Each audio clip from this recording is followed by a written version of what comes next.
What's up, guys? Welcome back. I think we're on episode 21 of the Speed Up and Get Your Hits podcast.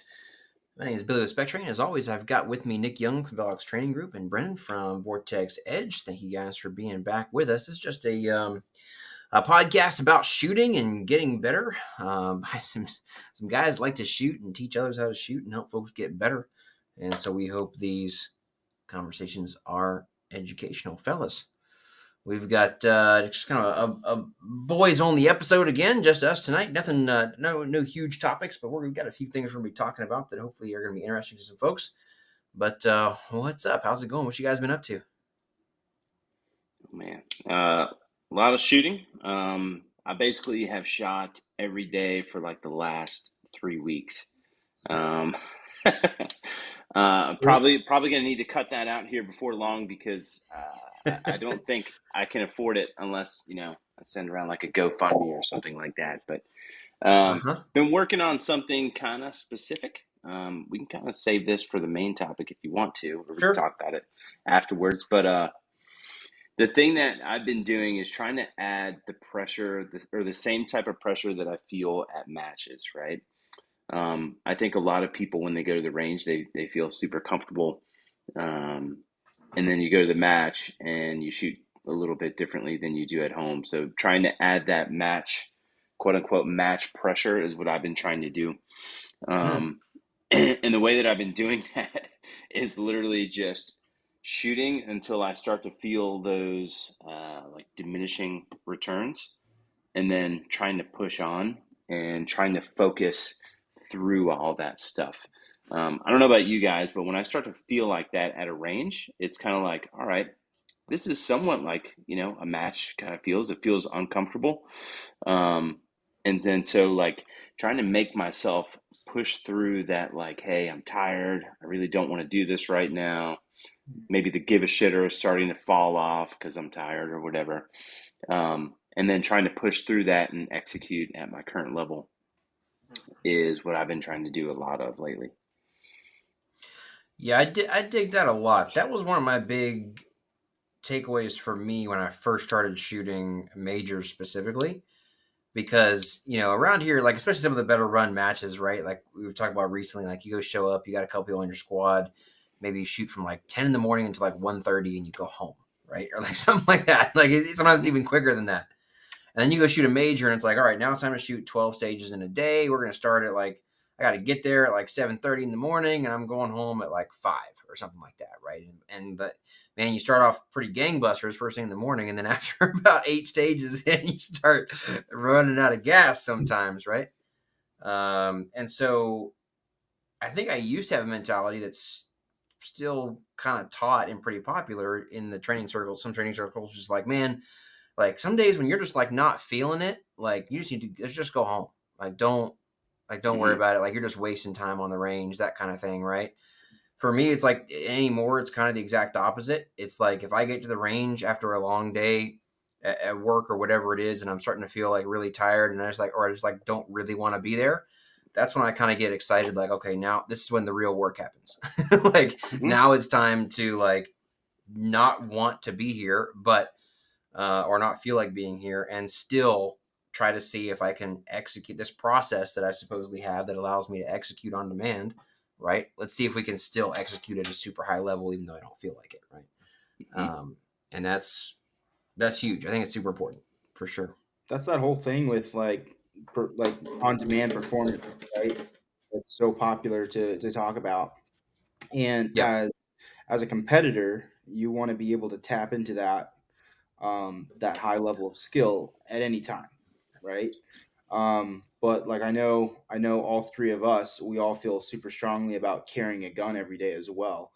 And like yeah, like how many times are you bushed or beat or just out of it or not with it, and you're still carrying a gun and you're still out in public, being able to access a gun and tap into those skills that we've poured our our freaking lives into, um, like right now, no matter how you're feeling. I think there's a lot of value there for sure. There's a lot of different ways that people kind of simulate match pressure. I don't know that I've necessarily heard people talk about pushing through when you're not feeling like it to help simulate that match. That's good though. I like that. it might not be the most like economic way to do things. Yeah. I mean, 500 rounds later, it's like, all right, I'm starting to feel a little tired, and it's like, all right, let me push through it and shoot a couple hundred more. Hmm. Um, Yeah. I don't know how long I could afford to do that for, but I think it's been really good here lately. The recent match that I shot, it like I did not feel the same type of pressure that I normally feel. Like it actually felt pretty good. Um, so How it's much been of working, I think. how much of that would you say is just physical fatigue, or mental fatigue, or um, maybe it's not even fatigue. Maybe it's just not thinking right about stuff, right? Like maybe you're just not as sharp or tuned in or as clear as you would be like 100 rounds into a normal range session when you haven't shot for 5, 7, 10 days. Yeah, I think it's all the above, man. Honestly, and I think pushing through stuff like that feels very, very reminiscent to when I was doing a bunch of like speed mode stuff, like trying to inoculate myself to how speed felt and create like new norms for myself in regards to just like the raw feeling of speed. This feels very, very similar to that. Again, it's probably not the most economical way, and I'm sure that there might be a better way out there. Um, but it's worked for me, especially trying to focus over all of that stuff. Hey, I feel tired. I don't really want to do this right now. I'm having a hard time focusing because I'm just kind of spent. Um, it's been really good. Yeah. I've found that specifically longer range session thing helpful for me as well. Again, a lot of folks aren't going to be able to do that every day, right? But on occasion, maybe it's once a quarter or whatever it is. Like, man, if you go shoot 1,000 rounds in a day and try to like really maintain performance, towards the end of that, I think you can learn some interesting things for sure. And there's other ways you can probably introduce that same kind of fatigue, but through other activities and Sure. going later in the day and that kind of thing. But yeah, occasionally I think that's super interesting, and it's definitely been helpful for me for sure. Yeah. Yeah. I think ways that I've tried to do that in the past, which now that you bring it up, I said I didn't really remember people talking about it, talking about doing exactly that, in order to simulate match pressure. But when I think about it, I've definitely had some days where I shot more ammo than normal because I was pushing through trying to either make some breakthrough or trying to get something like 10 times in a row or something, and it was like, man, I should be able to do this 10 times in a row. Why do I keep messing up on the second try or something like that? And something that's not crazy hard, but it's just kind of that exercise of what you're saying of being able to stay with it. um, that's interesting because I definitely have had a couple sessions like that I can think of recently. um, but I think for me the fatigue usually comes in when I'm just shooting a longer course of fire, and I've noticed this lately, and I think it's a huge hole in my game. I think I've done so much low round count drills, like bill drills and four aces, and everything from 1 to 10 shots, right, in a drill, or 12, right. And my mind and my eyes and my processing and all that only has to keep up for, like, how long does it take to do a 12 round drill, right? We're taking me like Hmm. 5 seconds or something like that, and so I'm only having to clue in for 5 seconds, and then after that everything can just turn off. You reset, you do it again, you think about it, visualize again, whatever. For me, like, something that I took away from the Eric Raffel class that I had known before, but I don't think I had been incorporating, was like, no, just shoot much longer strings of fire. Like, reload twice, like shoot through like your whole mag like 2 or 3 times, just doing something, right? And drilling something. I was like, whoa, like, man, we're just keep pulling the trigger over here. And I even asked him at one point near the end of the class, I was asking him about splits and how he practices splits, And of course, he has a little bit different of a viewpoint. He thinks a build drill is completely useless because you almost never shoot a target 6 times in USPSA. And of course, we have a different, slightly different point of view with self defense and things like that. Um, but he was like, yeah, if you're gonna practice splits, like set up a bunch of targets, as many as you can staple onto like 2 or 3 target stands, and just shoot them in different orders. And he was like, but shoot like 4 to 5 mags at a time at them. And I was like, whoa. He was like, yep, like load up your belt and like just make it your goal to do 12s and 13s for 5 mags. I was like, wow, like that's not what I was expecting, And he was like, yeah, the most I ever did was like five at a time, averaging like a 12 split. I was like, dang. I definitely don't have that type of, I don't know, endurance to be able to shoot like that and stay clued in for that long, for what it takes to be doing transitions and essentially doubles on a bunch of different targets. Um, so that's what I've been trying to do too. Is like, even if you've got a limited amount of ammo available to you at the session, I think there's a lot of value in shooting a much longer string of fire, to work on the same kind of stuff, because it's going to force you to stay clued in for the whole drill. Like now you've got to do it for 40 rounds instead of 10. Yeah. Yep. And as a maybe a quick caveat for folks that are listening, I think we're talking about probably some more advanced, like higher level shooting ideas right now. I'm not suggesting that like when you're first starting, you need to go shoot 40 round drills and stuff like that. But yeah, I think the advantages to me are have been profound with that as well. Um, if you're used to crushing 60 round stages in your training, then that 32 round stage, on a mat starts seeming a whole lot more simple, right? Mm-hmm.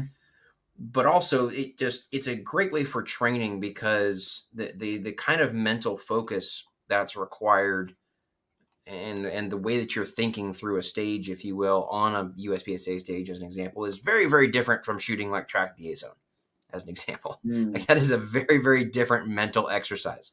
Not to say the track the A zone doesn't have value, because it does. And I use it in my classes because it's great for skill building, right? But it's an entirely different mental challenge. And so, yes, I think depending on what you're working on, that kind of mental game, man, I think you get a lot more out of shooting, an 8 position, drill that's 30 or 40 rounds, than some of the super simple stuff, for sure.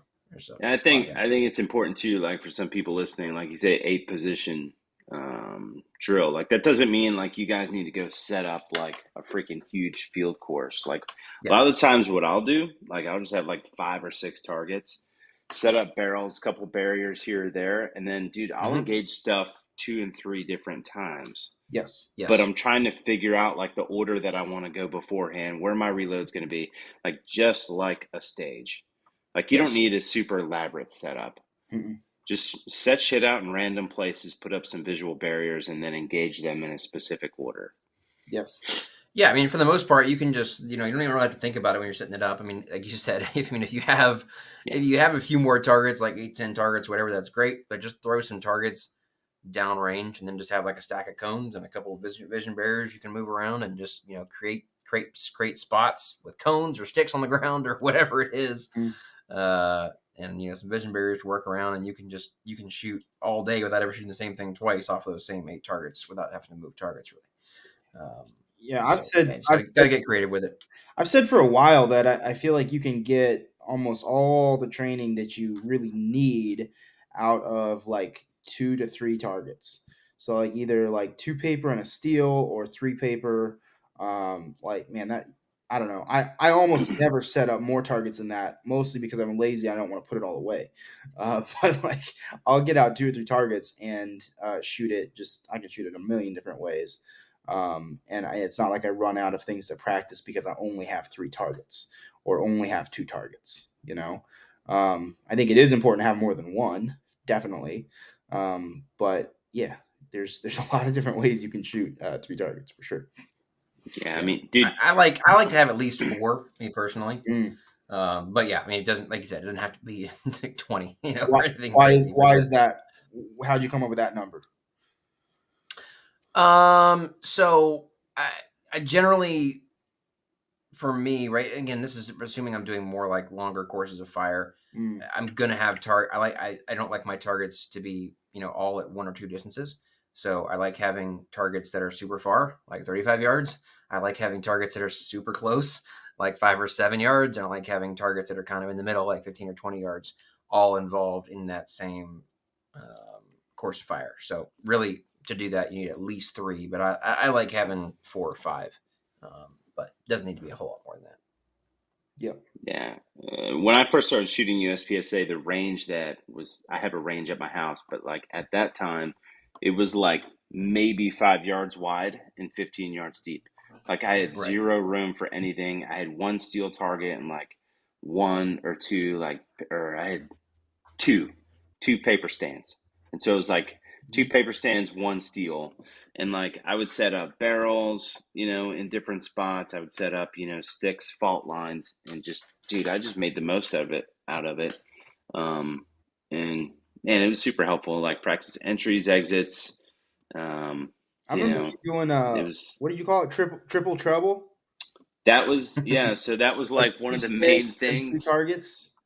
Yeah, exactly. That was like one of the main drills that I would practice a bunch just to try to get used to, like, hey, what does a good entry and exit feel like? And then, throw in some transitions there, and then it was like a 12-round course of fire. Hmm. Yeah, I So, remember that. I remember there was for a while you were shooting that a bunch with different guns and different ways to run it. That's um yeah, that was cool. The I don't know if either of you guys have shot the T-Rex standards at all. But his standards mm, involve three paper targets. And then you just shoot them from a bunch of different distances, and the course is different every time, of course. But it's actually a pretty solid set of standards in my opinion. Incorporates a little bit of distance work, I think back to like 20 yards. But yeah, just three targets, you know, get a lot of stuff done. So, anyways, I don't even know how we got onto the topic of how many targets you need. Um, but we did. Man, if you don't have at least 6.5 targets, I don't think you can get better. But yeah. that's good, man. Yeah, I think I've been a lot of my work has been very very similar along the same lines lately, and it's cool, like you said to me, when you start actually seeing results change in matches. I think that it's been funny because for me lately, it's like if I feel pressure at a match, like I actually feel like I've gotten to a point where I start doing way better when there is pressure versus when there isn't. Mm, like that's like good. I mean the last match we shot together, I feel like was like a great example of that, right? I show up and there's 6 GMs or whatever like in our squad, like a bunch of really good shooters, and my mental approach to that is never like I show up to that thinking, yes, I can definitely win this, right? Um, I'm thinking, but there's always that caveat, like I can win this, but like I'm gonna have to ball out, right? Like for sure. I can't leave anything on the table. I don't really think about it like I can win this if you know Rando leaves some room on the table. It's like no, I can win this as long as I just do my thing, right? And there's that pressure there. But I think that aligns, like you said, if that aligns with the way that you actually train, then that shouldn't be a problem, right? That should just be like, all right, it's time to do my thing, right? But conversely, it's like sometimes I just show up and it's like, if there's not anybody there putting pressure, it's like really really hard to like give a crap sometimes, and you like start falling off. Yeah. But yeah, it's good. It's good when that starts working out. And I think the For thing that sure. you're talking about, and correct me if I'm wrong, but like you're just trying to go through and not make mistakes. You're just trying to execute at your current level. You're not trying new things out. You're just trying to Correct. basically, if there's 9 stages, you would rather get second and third on all 9 rather than win one and then come in eighth or ninth on the next one. Yes. Yep. Yeah. 100%. Absolutely. That's it. That's it for sure. Cool, man. Brennan, what you been up to? Anything fun? Man, I feel like the shooting stuff has been, I say boring. my job is not boring. I get to do a lot of cool stuff. But I'm also like, I only want to shoot pistol. So it's like, oh yeah, I had to do a bunch of night vision stuff. It was super boring. It's not boring. Bless your heart. But yeah, exactly. Exactly. No, night vision stuff is always fun, but I don't nerd out over it and geek out over it in the same way that I do USPSA stuff. Just because like I don't do any like night vision competition stuff. If I did, I would probably be nerding out about it a lot more. Um, but yeah, so not a ton of really super interesting shooting. Was gone for a little while from home, so took a break from shooting a little bit for a few days, but interesting question I got. I actually got it twice in the last couple of weeks from different people on Instagram. But one dude asked me, he said, "Hey, how far back should I be pushing my pistol shooting, like as far as distances?" Um, I thought that was a pretty interesting question. I have my opinions on it, but I'm interested in hearing what you guys think. And I also got that question actually in a concealed carry class that we were doing. We teach a class that meets technically meets all of the Wisconsin like DOJ requirements, so people can submit it for their CCW after the class. But then we fit all of that in right at the beginning, like the legal requirements, and then we just like go to the range and essentially do like an entry level pistol class that involves concealment work. And we don't take them super far back in that class. Like I don't think we get beyond 10 yards in that class. But yeah, I guess I'm interested in hearing what you guys think. I think there's maybe two sides of the coin. There's from a USPSA competing standpoint. I think it might be a little bit. There might be some nuance or some difference when it comes to like the defensive standpoint. None of us are like cops or mill dudes, right? And so I think we all have a pretty similar um, mo, I guess, when it comes to defensive stuff. And then I think that yeah, I don't know what you guys think. Like, is there a difference? How far back should we be pushing it? And is there a difference between shooting stuff far away and just shooting small things up close? Mm. Yeah, yeah, I have some pretty strong feelings on this. So I shoot stuff a lot, a lot. Probably not as We get much it, as I Nick. You shoot used a to. lot. Okay, we get it. I do shoot a lot, but I shoot I shoot a lot of like far away stuff. Guys, I have I used so to much. do a lot more than that, a lot more than I used to, um, or a lot more than I do now. But I think it's super important. But I think the caveat to this is one thing that helped me do that, like especially recently, like the one thing that helped me be able to shoot further stuff easier and more accurately is being able to go really, really fast up close. And I know that might sound like counterintuitive to a lot of people, Mhm. but if you can go really, really fast up close and feel very comfortable with it, like, and by really fast, I mean like not only really fast, but like keeping a very, very small group. Like if you could shoot a picture like a 1-7 bill in a 3-inch group, right? Be Hmm. very, very particular with your vision and how the gun is tracking. That I think is going to help you a metric shit ton when you get out to like 50 yards. Dude, 50 yards with a pistol feels very, very comfortable for me.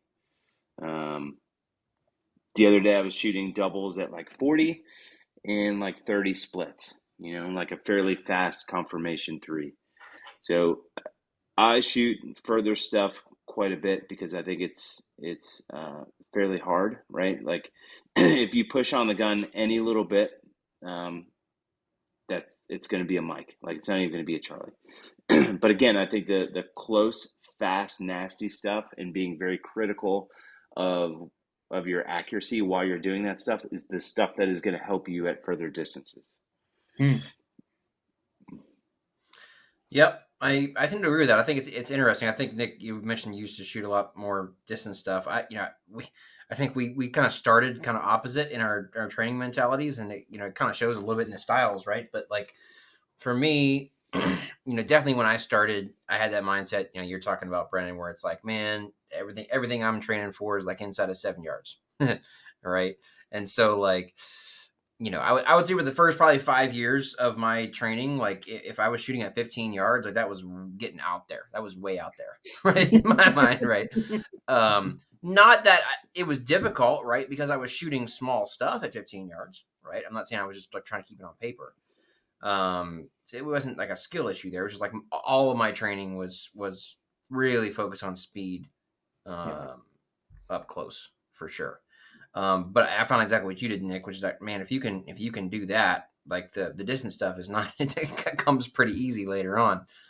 I do think there's a difference between shooting little stuff up close, obviously, and big stuff farther out. It's mainly an entirely different, visual challenge. Hmm. Finding a spot on a 35-yard target is a lot different than finding a spot on a 5-yard target. Yes. When you can just like look at the letter A on your target or whatever it is, right? Um, Obviously, the way your dot behaves on the target, how far off your target your dot's going. There's a lot of interesting things that happen there. But the skill isolation of it, as far as getting more accurate in your shooting, I generally, especially when I'm working with students in classes and stuff, tend to shoot some littler stuff up close because you can actually get quicker feedback on what's happening, right? As far as like hits on target versus having to, walk down 50 yards down range to see your hits Yeah. every, every mag or whatever it is. So I think that there's definitely I, value in both of it when it comes to training. So like, if you want to get good at shooting little stuff fast, like I think there's a lot of value in shooting a 3-inch circle at 15 yards, right? Like you can learn a whole lot from trying to do that. And if you can do that, then shooting, an A zone at 25 will not be difficult. Um, so I think it's all good. In my training, with pistol stuff, I train a lot at like 35 and 40 in my courses of fire, just because like I never really have a reason to shoot anything much farther away than that with a pistol. Hmm. In what I end up doing. But again, I'll shoot head boxes and stuff at 35 and work on it with that kind of mindset. So I'm trying to be very accurate at speed at those kind of distances. Hmm.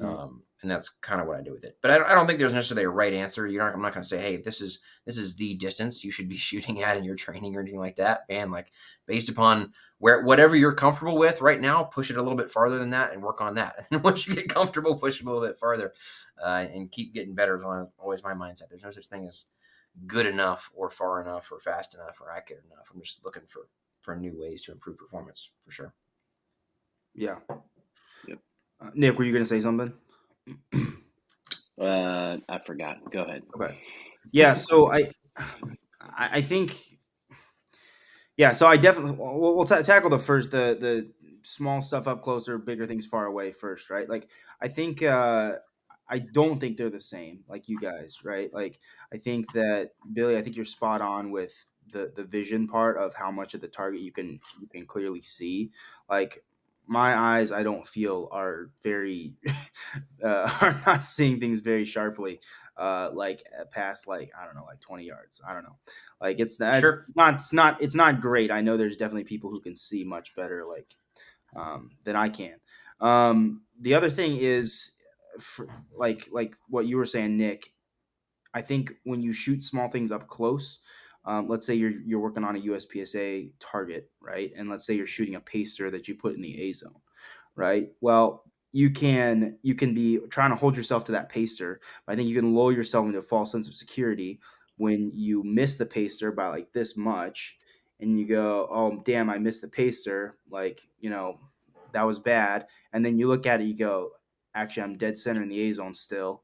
So it actually probably isn't that bad, right? So when you shoot an A zone at 30 yards and your sights move this much, like, buddy, that's a delta, right?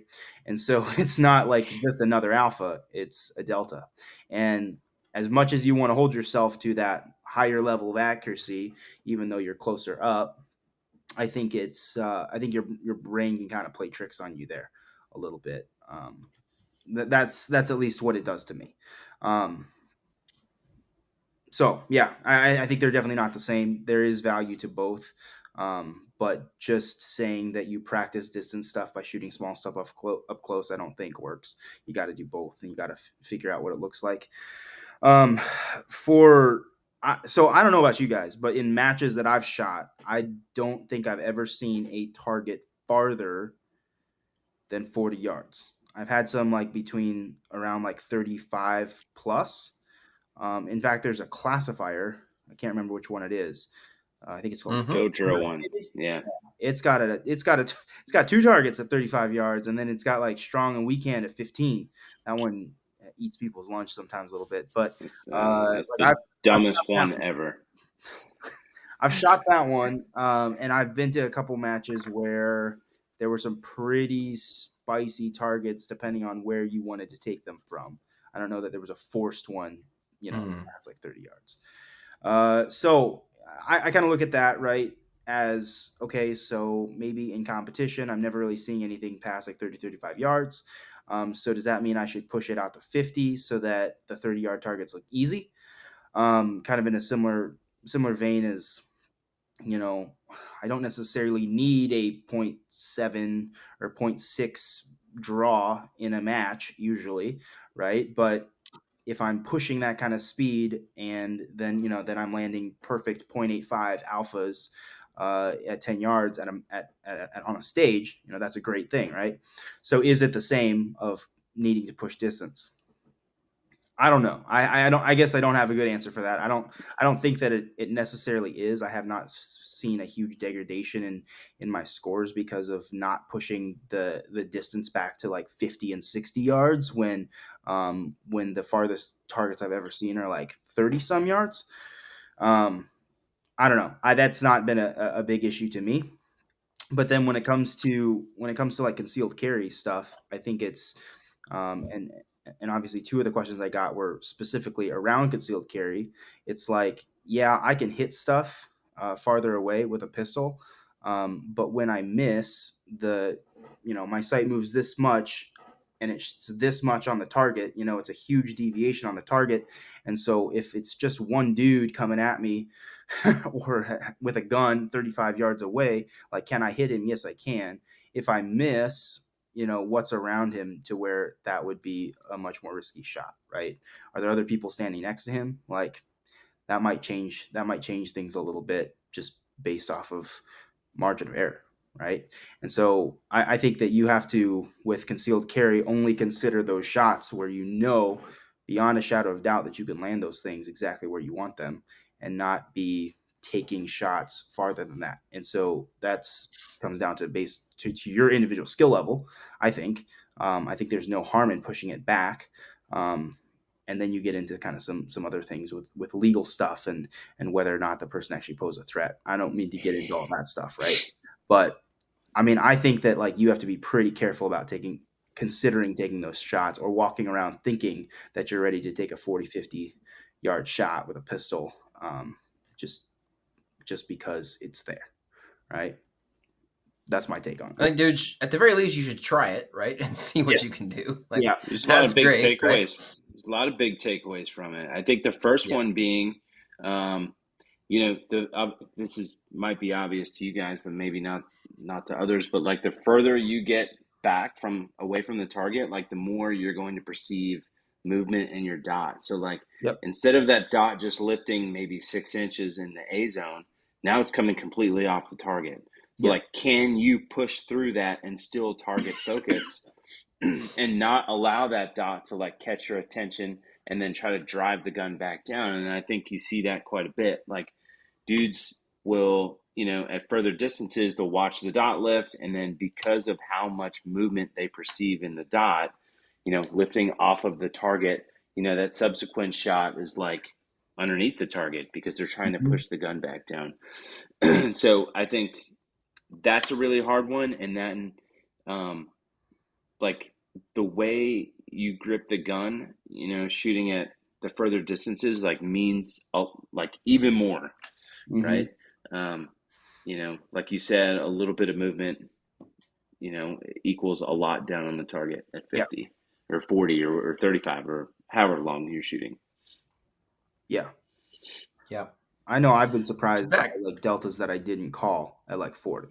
I was like, I do not remember that, right? And like, if Probably you the second one. yeah, if you go back, it's like shit. That was probably it looked okay, probably, but it gets magnified the farther back you go. To back up real quick, I think you can, for folks that maybe don't have distance or whatever, I think you can get it's a bit different visual challenge like we talked about, but if you're going to try to get value out of shooting smaller stuff up close, you just have to be very intentional about it and understand exactly what it is you're trying to do. For an example, you mentioned shooting a 1-inch paster, Brennan, and like being okay with missing it a little bit. Right. Well, it depends. Like, what are you actually trying to work? So, as an example, in my class, first of all, when I practice, just dedicated confirmation levels, my mindset behind practicing confirmation levels is like it has to be all alphas.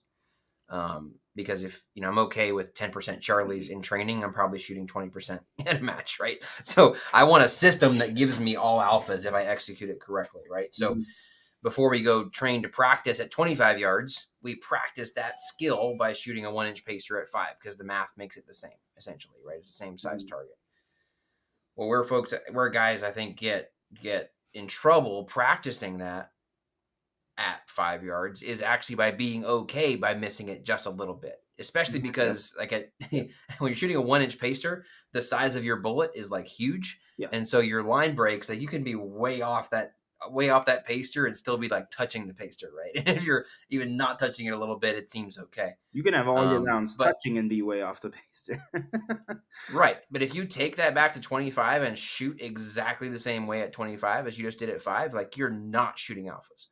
Right. If you're not getting those like well inside that pacer. So you just have to be very intentional. Understand, hey, if I'm shooting small stuff up close, like what exactly am I trying to simulate? What do I need to be seeing? How am I trying to pull my trigger? And what are the results that I'm going for? And just be very intentional with what you're trying to get out of it. And as long as you understand that and it actually you go back and test it and it translates at distance, I think you can get some value out of it. But you just got to be purposeful with it, not just be like, hey, I'm going to throw some small. You're going to up close and hope for the best. I think one distance for me, distance and target that relates to further stuff, but like up close, is that 1-inch square at like 10 or 12 yards. Like try to shoot that at like confirmation 1. Try to like really, really focus and shoot a 17 split and try to have 2 little bullet buddies next to each other at 10 or 12 yards. I think that type of focus is seriously going to help out when you get further back. For sure. But you need to be like very, very aware of what is going on at the time. Yeah. Like how the gun is behaving, what my vision's doing, where the bullets are the bullets in the spot that I thought that they were in, and if not, why? And if they're not, like, can I go back and think of like, oh yeah, maybe I saw the dot do like little J hook, when I pressed the trigger on that second shot, stuff like that. Yeah, that's actually a pretty good. That's a kind of a breakthrough I had a while back. I don't really remember when exactly, but it's the idea of practicing skills versus practicing drills. And so, like almost all the drills you shoot, it requires alphas, right? And so, I'll use a bill drill for example. So if you draw and fire 6, they could be anywhere in the A zone, and it's still going to count as a clean bill, right? And so then people are like, "Oh yeah, so here's a drill. It's called doubles. You pull the triggers twice as fast as you can, and watch how the dot behaves. All this, blah blah blah." And so I go, "All right, bet," and I hold out the gun, and go "Da-da!" like that, and I get 2 alpha, like this, and it's like, yeah, cool. I can shoot alphas, great. Like, and for a while I was like, yeah, I know that. Right. And then I heard, I think it was Ben talking about, he was like, if you're shooting doubles at 7 and your rounds aren't all like this in the A zone, like just obliterating that target into a single hole, he was like, you're doing it wrong. Because when you go back to distance, that grip and the way you're managing the gun is not going to work out for you. And that's where it's cool to push those doubles back farther distances. But I was like, shit, you're right.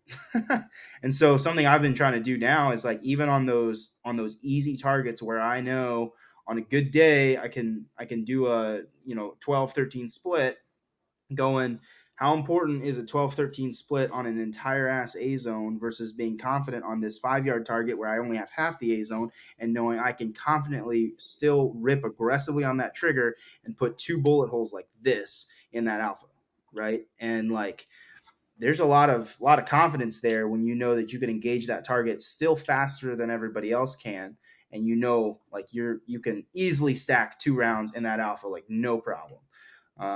That I think that's a game changer, especially for the guys who just like to go fast and can pull their trigger pretty fast. It's like, okay, like you can go super fast at 7 yards. Let's see you do too fast like that. And I don't think they have to slow down anything. They just need to be more connected with what they're seeing and maybe tweak a little bit in their hands.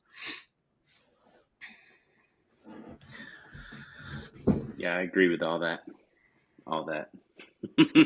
But I think it's really important, um, when you're shooting doubles at 7, like, be okay with failing in regards to accuracy. Yeah, agreed. Like, be Mm-hmm. very, very okay with, like, hey, what does this feel like to go fast?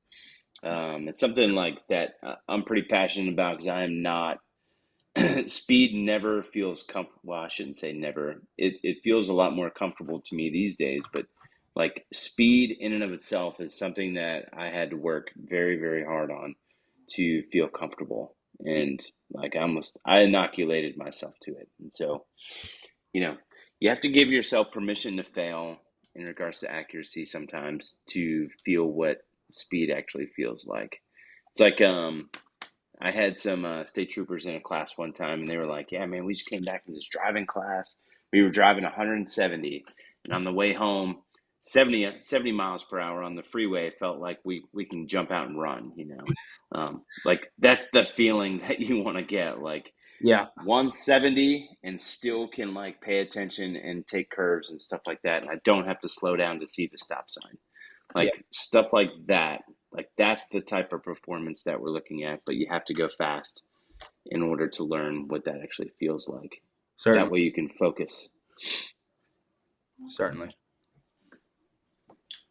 Or at the very least, even if you're not okay with missing and that bugs you, the answer is not to slow down. No. Right. That's the most important, right? That's not the solution. That's not the solution. Very good. Good stuff. I same old here. I've been traveling a lot. I had a great rifle class this weekend. Side note, right, rifle classes. I know we all have talked about this and have videos and this and stuff, but like, if you sling into your rifle and you still have to keep a hand on the gun at all times to prevent it from like touching the dirt, then your sling is not slinging. Like, it's not. That's not what you want. Don't be slanging. So maybe that voodoo bungee cord situation you got hooked up to your rifle ain't the thing, bro. I'm just gonna say that. Like, get you a good sling that like holds the rifle to your body and stuff for what it's worth. Sling's a We had a cheat. great class in the rain, which makes it even more better. Also, training in the rain, right? Big fan of the Brennecke these days. I've used the cat crap and all that kind of stuff, for a long time on optics. But man, especially if I'm gonna be in the rain, that Brennecke do be working real good on like optics and stuff. Just Just to for like what beat that's it worth. up. I don't know if you guys. Yeah, it just like sheds the water off like your dots and stuff. It's like really nice. Mhm. It doesn't Mhm. rain much at my range. Yeah, so that's good stuff.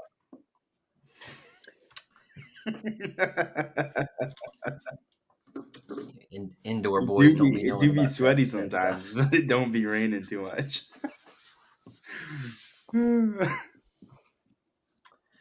So, what I thought I would bring up tonight, I got an interesting question we get all the time. It's actually one I got from my recent question post I did. I didn't get a chance to respond to it, but I thought it was interestingly worded, and would be good for us to chime in on. So, the question was tips for relaxing the firing hand and preventing sympathetic motion, right?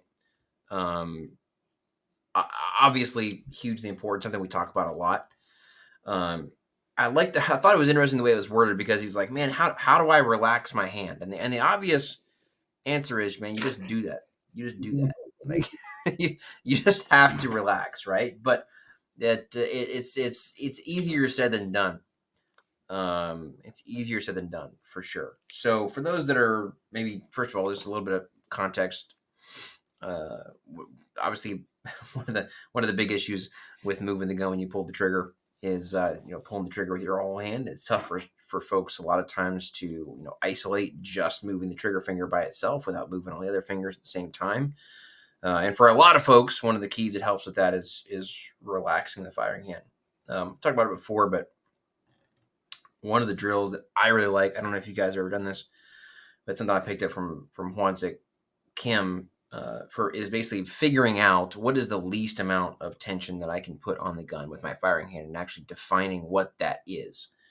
I think a good way to define the least amount of tension you can put on the gun is just enough to where the gun isn't actually moving inside of your hand, right? If the gun is slipping around inside your hand, that's obviously suboptimal, but no more than that, right? So the drill that Hwansik showed me to kind of test that is literally just shooting the gun, strong hand only.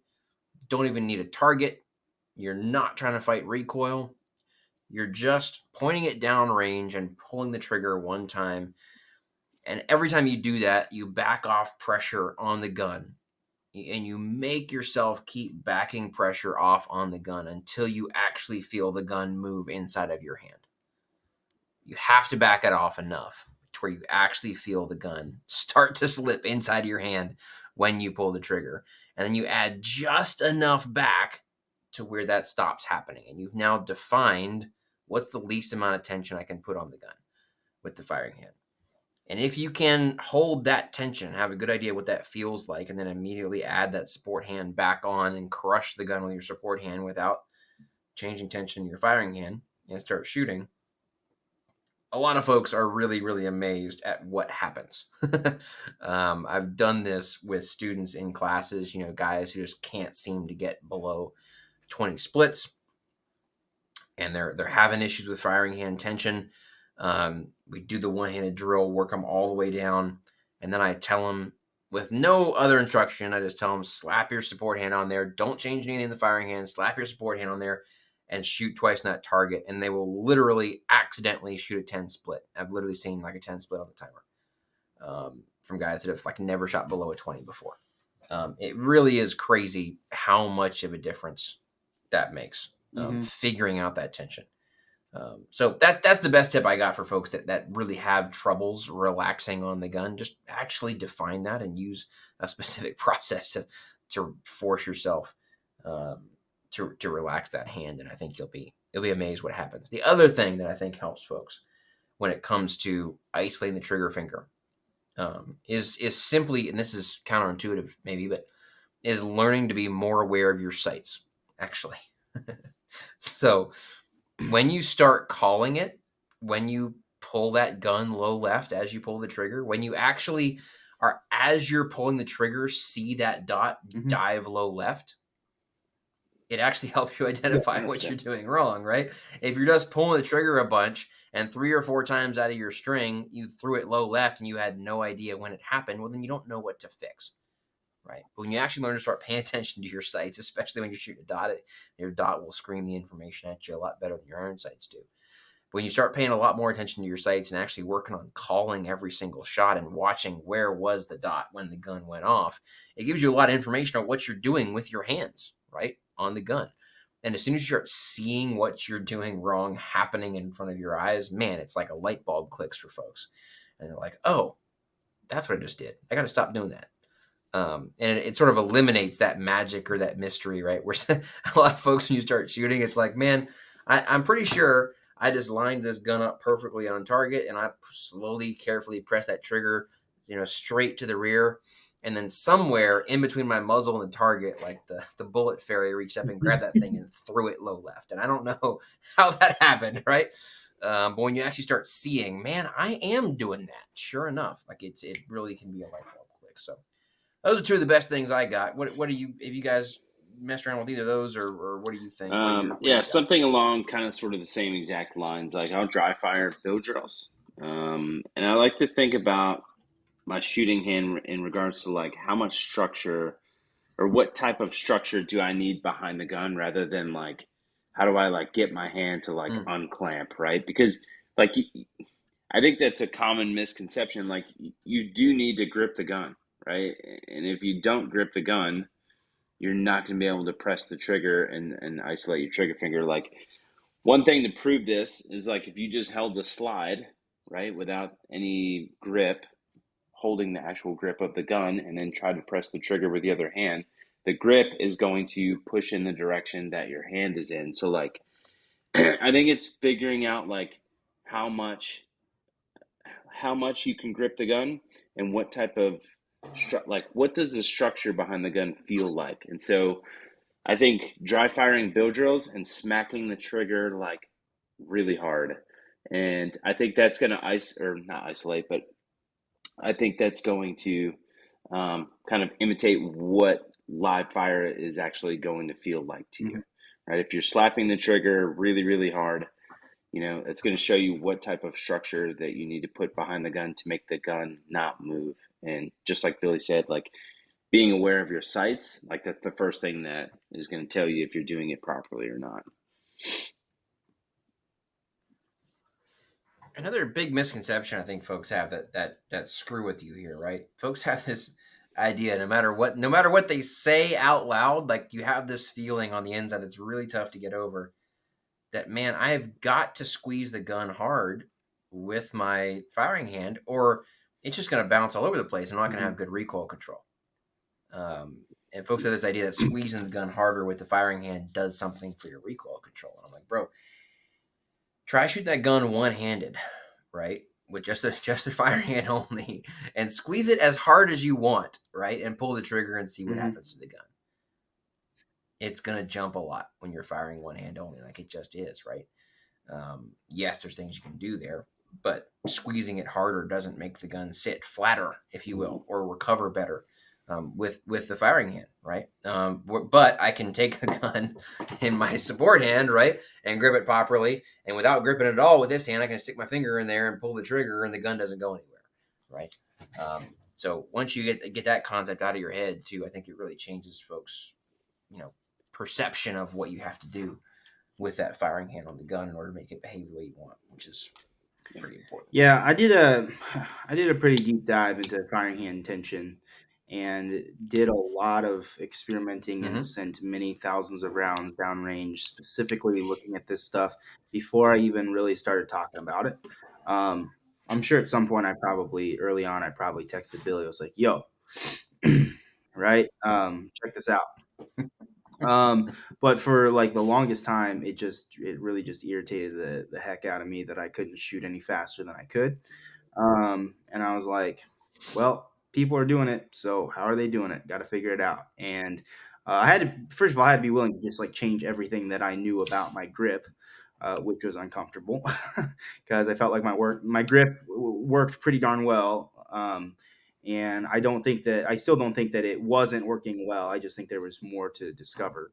Um, so for Sure. me, I approach Mm-hmm. this not having really heard anybody talk about this, and now I've heard a lot of people talk about it, which is fine. I kind of took a similar route, but have some differences of opinion. So for me, where I was able to unlock the fast splits was by almost completely backing off of all the tension in my right hand. So didn't feel like I was squeezing almost at all. Um, here's the caveat though, right? And this is what kind of comes into Nick what you were saying. The way your hand is interacting and placed on the gun matters a lot, right? And so I have the meaty part of my palm from my firing hand that is completely supporting the back strap of the gun.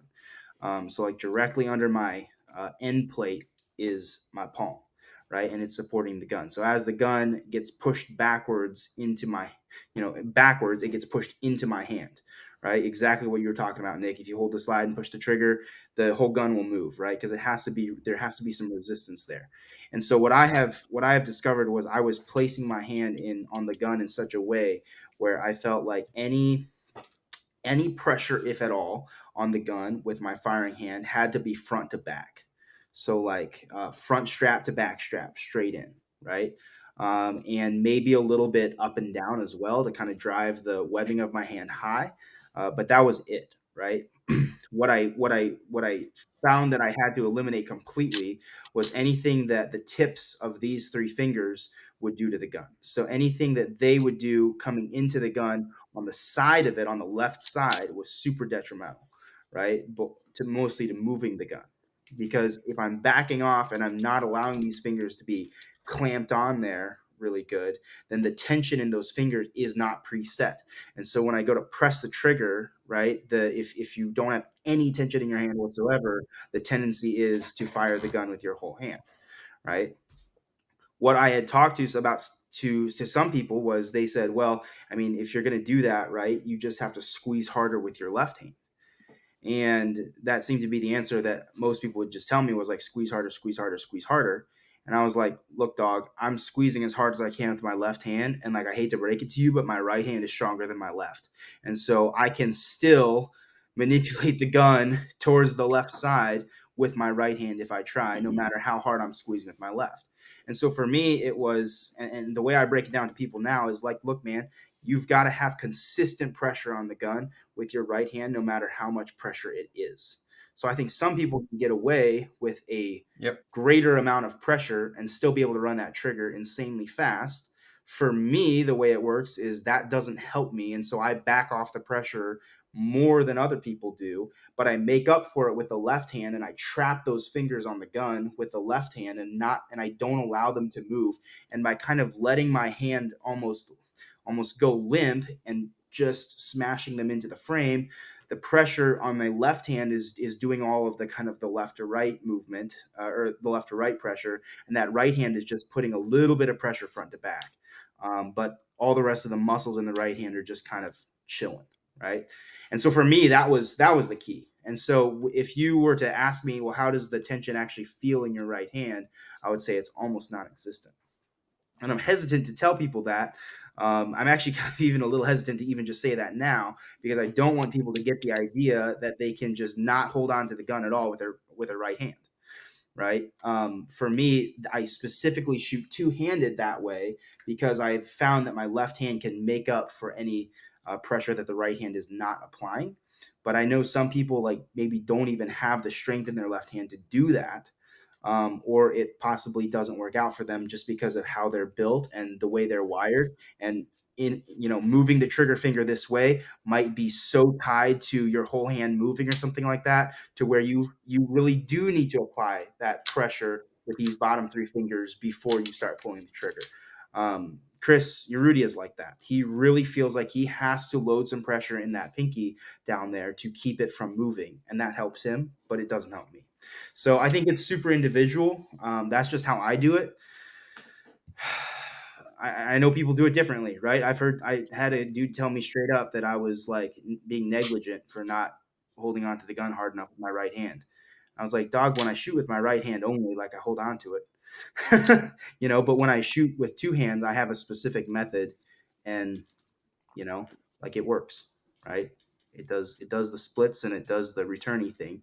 And so I don't know, I can live with that. So anyways, that's just how I do it.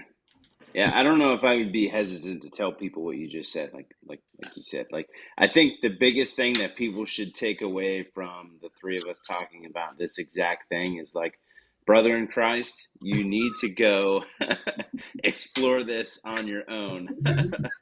Like you are not gonna just like pick up the gun and do the thing that we're talking about. Like Mm-mm. this requires a lot of um, attention to, hey, how is the gun behaving when I do this? What am I like? This requires a lot of attention to detail if you want to get this type of performance on demand. Yeah. And a lot of ammo. Like straight Yeah. up. Like I'll tell some people, like if you don't have the means or the wherewithal to invest the ammo into this, like it's probably not worth it to you right now. Like just Mm-mm. being honest, only figuring out hand tension and split speed. Like only that. I probably spent at least 5,000 rounds in about a month Mm-hmm. only doing that. Like I was also practicing other things, but like that was it. And I made some breakthroughs, but it was at the cost of like freaking 5K of 9 mil, you know. Yeah, like I'll give you an example, right? So something like super granular that I've figured out for me, right? And I don't think this is the same for everybody. So like for me, when I'm pulling the trigger, right? What I have found is that if I pull the trigger from like my second knuckle, right, where the this section of my index finger stays pretty straight, like isolating the trigger finger is pretty easy. But I literally cannot, if I try to curl the first knuckle Yep. in my trigger finger, I literally can't do it without pulling the other fingers in my hand, right? And so like little things like that you'll discover. That's just one example, something that's like super tiny and granular, that you'll discover along the way with it. But those little things like do make But even that right kind of a there, big difference. it is a small thing, but it could completely change how you grip the gun. Right? So Mm-hmm. like I experience the exact Yep. same thing as you, Yeah. but I don't feel like I can move my trigger finger like and isolate it at that knuckle. I can do it easily, but I don't feel like I can pull the trigger as fast as I can when I curl it and add in kind of a little bit more Yeah. like muscular flexing in that finger a little bit, right? I feel like I can move it faster. Well, I know I can move it faster, and it's because of that, because I'm pulling the trigger in a way where these bottom three fingers are moving more, then the decision for me was then I'm going to not let them really be pushing into the frame at all, and I'm just going to trap them with my left hand so that they can't, so that they're not inputting any movement. It's just the left hand doing it, right? But if I pulled it from that knuckle and could isolate it that way, I might go ahead and load this pressure because I can move it about the same speed with pressure loaded here as I can a limp, no pressure there. So that could be a big Yep. difference for somebody. And that's the kind of thing I think I think that's an example of where the size grip that you're running and the size hands that you have like have a difference as well. If the way your hand fits the gun is that only the tip of your finger is like getting to your trigger, well then guess what? You're not going to be able to pull the trigger the way I was just talking about, right? It's going to be a little bit different. So it really is, I think, an individual thing that you kind of have to figure out based upon a lot of different variables. Unfortunately, it is. It is. I wish I could just give folks the easy button and say, "Thus saith the Lord, this is the way you will grip the pistol to be good at shooting." But unfortunately, it is not that easy. It really isn't. I had to pay a high dollar So for that class. I know, right? Saved me a lot of money. I know, right? Yeah. That'd be great. Yeah. Cool. Well, I don't know if that answered the question or was helpful. Hopefully, it was. If nothing else, take away is, man, you got to get out there and put in the work and figure it out. Like that's the short answer. We just I do think there's validity in just talked asking a about. bunch of different people though how they Anyway, do it. If you can get an explanation from them uh, or watch a video on it or mhm. something like that, and because there's so many different ways that people are approaching that likely a combination of those things will work best for you. Um, so I do think there's some benefit in asking people and not just asking one dude and being like, oh yeah, that's how he does it. That's must be how it works, and then trying it and it not working right away, or with a lot of work it's not working, and just kind of giving up on it. Like there's other ways to accomplish the same thing for sure. Mm-hmm. 100%. Yep. Cool. Good. Cool. Right on, fellas. That's about all I got for tonight. That was pretty good. Hope it was helpful for some folks. Let's do this. Brennan, you always got classes going on. People that can go sign up. I don't know if you got anything especially you want people to know about. Nick, what you got coming up, bro? Where are slots still open that people should know I about? still have some slots. You know which one needs? I think I have 4 spots left at ETTS. We all love ETTS. I'm doing Get a them technical concealed. Same. boys. Tell them Yeah. to act together. So I'm doing my concealed pistol applications class there. Nice. That particular class is very, very much like appendix USPSA stuff. So If you want to learn how to shoot really fast, do target transitions, shoot on the move, shoot around visual barriers, stuff like that, like all from appendix, that's the class for you. I dig it. So You lure them in with hey, we're going to talk about concealed carry, and then you just make them game. Hell, yeah, dude, that's I honestly, dig it. I love it. this is my thing. Don't tell people it's a secret. But It's like yeah, not a like podcast. honestly, like it happens a lot, dude. Like I'll go to a place like Maine, great example, right? Go to Maine. No one's ever shot USPSA before. Go there, teach a class. Uh, the next year I come back, five of the dudes are in the class again, and they all shoot USPSA. And it's like we didn't even think we need to go do that or think that it was fun, but you encouraged us to go do it, and it seemed like it'd be a cool thing. And now we're like getting good. So like honestly, that's always my goal. I don't care if I'm teaching a rifle class. Like, you should probably go shoot some USPSA because I've had some dudes in rifle classes who, don't shoot a whole lot of rifle, but they do shoot USPSA and they pick up a rifle and they can shoot it really, really well. So Nick's that's what over we there should teaching learn. scoped carbine. Like y'all should go shoot a USPSA match. Dude, it makes things so much easier for people. It's just a matter of like getting people like comfortable with the idea, like, all right, I'm gonna go out there, I'm probably gonna embarrass myself, but I'm gonna see some very, very good shooting, and Mm-hmm. then I'm gonna leave there with some homework and some motivation to get better. Like, Yep, dude, I love it. that's cool. Very good. I still have some slots in ATTS as well. Do level up pistol, and also in Richwood Gun Club in Ohio. So Nice. check those out, all the people. You got anything people I need mean, to know our about, classes Brennan? fill up super fast. They're super Same small old. for a reason. Yes. VortexEdge.com Yes. is the class schedule. Like right now, we take payment at the door, so it doesn't even cost you anything to sign up. So like, you should just sign up. Um, Everything from long range to carbine stuff to pistol stuff. I'll pretty much guarantee be involved in the pistol class if you come, and most likely a carbine class. Don't really do much with long range, but yeah, I mean, if you wanna come up to Wisconsin and drink a bunch of beer and eat cheese and shoot and all on the same day, it's a good time. Very good. All of our information will be down below, folks. So check it out. Make sure you're following these guys on social media and so forth if you are not. And I think that does it for this episode. We will see you on the next episode of Speed Up and Get Your Hits. Thanks, guys.